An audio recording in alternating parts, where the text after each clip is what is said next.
Legendarna jedrilica Hir 3 još je jednom oplovila svijet. Njezino prvo putovanje još krajem 80-ih zabilježio je poznati serijal Jedrima oko svijeta. Ovoga puta za kormilom je bio Saša Fegić i to 2 godine i 4 mjeseca.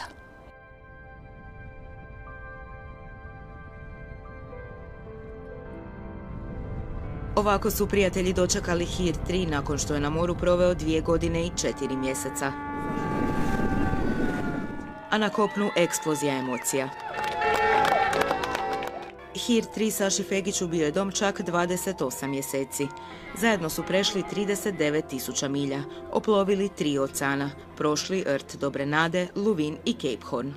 Pa nema logičnog objašnjenja zašto bi neko htio ići oko Cape Horna, isto zašto nema logičnog objašnjenja zašto se ljudi penju na Mont Everest. Zato što je tamo, to je izazov, to je Cape Horn je jedriličarski Mont Everest i evo, ja sam još uvijek možda nisam svjestan da sam bio tamo. Jako mi je drago da sam to doživio uživo, nešto o čemu sam samo čitao u knjigama prije. Pa bilo je fenomenalno, ja sam isplovio sa Sašom i plovio sam do Kanara. To je trajalo 5 tjedana. Lovljenje tune je bilo izuzetno zanimljivo jer ujedno ima jedna ekološka strana gdje smo zapravo mi dosta puta mislili da smo nešto lovili, smo vadili vrećice nažalost iz mora i to čovjek ne bi vjerovao da je moguće da jednom strunom izvučete nekakvu vrećicu na toliko pustom moru gdje vi ne vidite kraja gdje god pogledate, ali eto i čak smo i lovili na kraju jednu tunu. Saša je bio jedini stalni član posade. U Mali Lošinj vratio se s Marinom Đukanović. Ja sam bila na početnoj etapi od Hrvatske, odnosno od Lošinja do Cape Towna sa prva 2 prelaska Atlantika i evo sad zadnjih 8 mjeseci od Argentine do povratka na Lošinj sa 3. prelaskom Atlantika. Zapravo je bio sjajan doživljaj. Sjajan doživljaj bio je i stati opet na kopno, zagrliti najdraže.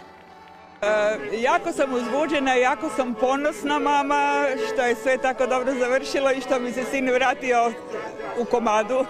Ja koliko god sam bio ponosan na to što se ona na to odlučila, ali je to bila, vjerujte, moja najveća dosad. Imam 72 godine, ali to mi je bio najteži izazov. To je nešto fantastično, ostvario je svoj san Saša.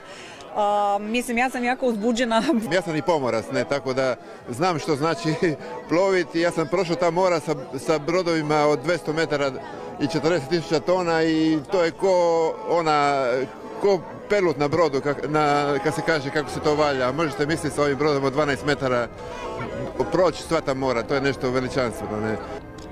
Hir 3 legendarna je jedrilica. Mladen Šutej s njom je oplovio Atlantik 1982. Dio njenog puta zabilježen je u kultnom dokumentarnom serijalu Jedrima oko svijeta. Sada je još jednom oplovila puni krug oko svijeta, uz lijepe, ali i one manje lijepe trenutke na moru.